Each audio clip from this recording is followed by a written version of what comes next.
जय माँ कामाख्या देवी। सभी माता बहनों भाइयों को मेरा नमस्कार।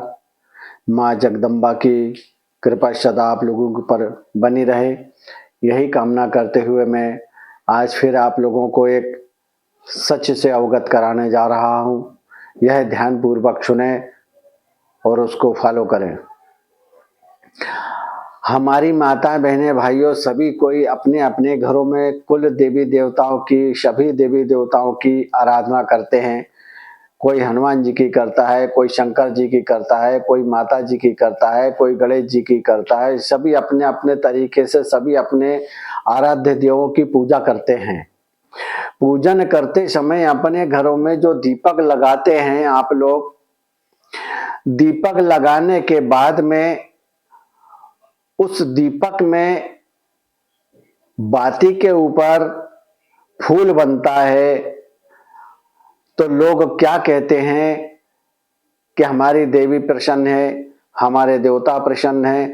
हमें तो उसमें शंकर जी की आकृति दिखी, हमें तो उसमें हनुमान जी की आकृति दिखी, हमें उसमें गणेश जी की आकृति दिखी, हमें उसमें दुर्गा जी की आकृति दिखी। यानी जो जिस प्रकार की शक्ति की आराधना करता है उसको उसी प्रकार से अपनी मन की धारणाओं से उसे वह चीज दिखती है।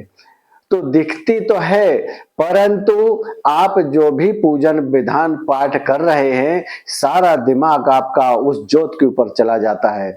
ज्योत के ऊपर जाने से आप जो भी अपनी पूजन पाठ कर रहे हैं वह सब व्यर्थ हो जाती है। यानी भ्रमित करने के लिए आपके दीपक में जो फूल बना है वो आपको भ्रमित करने के लिए कि आपकी पूजा में अर्चन आवे, आप उस जगह से डगमगा जावें, उस पूजन से डगमगा जाएंगे, आपकी आराध्य पूरी नहीं होगी। जैसे कि बच्चे साल भर पढ़ाई करते हैं, साल भर पढ़ाई करने के बाद में उनकी 6 दिन की परीक्षा, 10 दिन की परीक्षा में यदि जो भी उन्होंने साल भर में पढ़ा लिखा है वह यदि उसमें लिख देते हैं, परीक्षा में सफल होते हैं, 5 दिन 7 दिन 10 दिन की जो भी जिनकी परीक्षाएं होती हैं उसमें यदि सफलता उनको मिल जाती है तो एक सीढ़ी आगे ऊपर चढ़ जाते हैं और नहीं तो वहीं के वहीं पड़े रह जाते हैं, यानी फेल हो जाते हैं। यदि उन्होंने सफलता का पूर्वक सही उत्तर दे दिया प्रश्नों का तो आगे की पीढ़ी में चढ़ जाते हैं, यानी आगे की क्लास में चले जाते हैं। जैसे 10वीं में है तो 11वीं में चले जाएंगे। और यदि उन्होंने सफलता पूर्वक उसका उत्तर नहीं लिखा तो जिसमें 10वीं में थे तो वापस 10वीं में ही रहेंगे।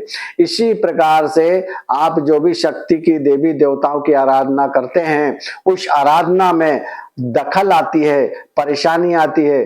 परेशानी यानी महता जो भी आपकी जिन आराध्य की शक्ति की आराध्य करते हैं वह आपको अपने जगहों से डगमगाने की इच्छा जाहिर करती है। आपको आपके दीपक में जब यह गुल दिखता है तो आप सोचते हैं कि हमारी देवती प्रसन्न है, हमारे देव प्रसन्न हो गए, हमारी शक्ति प्रसन्न हो गई। आप जो भी पूजन पाठ करते हैं तो वह जगह से आपकी स्थिति डगमगा जाती है, क्योंकि उसमें ऐसा कुछ भी नहीं है। जो अपनी शक्ति का कोई भी आराध्य करता है तो उसे आराध्य तो दिखते हैं, मगर जबरदस्ती का एक मन में भ्रम बन जाता है कि मैंने शंकर जी की आराधना की है तो मेरे शंकर जी मेरे सामने आ गए, मैंने दुर्गा की आराधना की है तो दुर्गा मेरे सामने आ गई।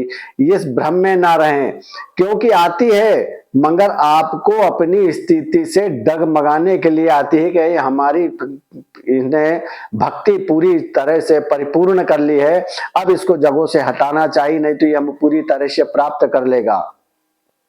इसलिए यह भ्रमित करने के लिए जो बाती में गुल बनता है, गुल बनता कैसे है? जो बाती रहती है, बाती को बल देते हैं, बाती को बल देने के बाद में यदि उसको प्रज्वलित करते हैं तो बल उसके खुलने लग जाते हैं। बल जब खुलने लग जाते हैं तो उसके अलग अलग रूप होते हैं, इसलिए उसमें गुल बनना तैयार हो जाता है। ऐसी बातें हैं, इससे आप लोग भ्रमित हो जाते हैं कि मेरी शक्ति, मेरी आराध्य मेरे सामने आ गए हैं, मेरी परिपूर्ण इच्छा हो गई, मेरी पूजा सफल हो गई। यह सफल नहीं हुई। उस समय आपकी परीक्षा की घड़ी थी, परीक्षा की घड़ी में आप फेल हो रहे हैं। अब एक दिन तो आपने गुल देख लिया, दूसरे दिन जब आप दीपक लगा के और पूजन पाठ या मंत्र जप करने के लिए बैठेंगे तो आपका सारा दिमाग उस ज्योत के ऊपर रहेगा कि कब फूल बने, कब मैं देखूं, कब फूल, यानी आपका जो मन है, मन सारा भ्रमित होकर के उस दीपक के ऊपर चला जाता है और दीपक के ऊपर जाने से आपकी पूजन में विघ्न आना चालू हो जाता है। यानी आपकी शक्ति ने आपको अपनी जगहों से हटा दिया है, आपकी आत्मा को भ्रमित कर दिया है। यदि आपको ज्योत जलाना है तो अपने अंदर की आत्मा में ज्योत जलाएं और अंदर की आत्मा से देखें, तो ही उसका परिणाम मिलता है आपको। इसलिए माता बहनों से मेरा निवेदन है कि इस तरीके से गुल देख करके भ्रमित ना होवें और भ्रमित होकर के अपनी पूजा पाठ में विघ्न ना आने दें। इसलिए माता बहनों, आप लोग जो भी गुल आता है तो उस पर बिल्कुल भी ध्यान ना दें। जो अपनी पूजन पाठ करते हैं, पूजन पाठ में अपना ध्यान दें, उसको सदाबहार का दीपक ही समझे कि हमारा दीपक है, हाँ हो गया, गुल आ गया होगा, मगर अपनी आराध्य की शक्ति का, आराध्य का पूजन पाठ अपने विधि विधान से करते रहें। जय मां कामाख्या देवी, जय मां कामाख्या देवी, जय मां कामाख्या देवी।